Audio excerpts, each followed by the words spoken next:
Changing ribbon. The media status indicator will flash when the media is exhausted. Open the printer.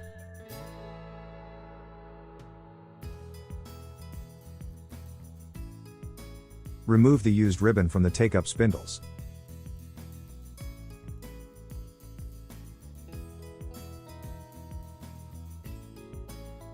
Remove the empty ribbon core from the supply spindles.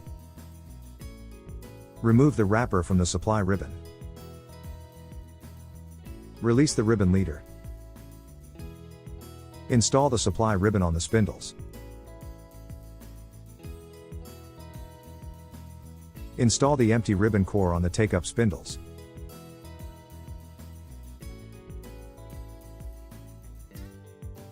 Pull the ribbon leader past the print head and attach it to the take-up core.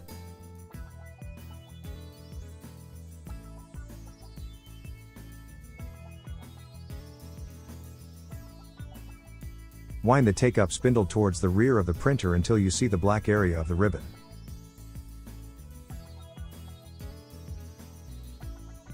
Close the printer. Press the feed button to feed a label.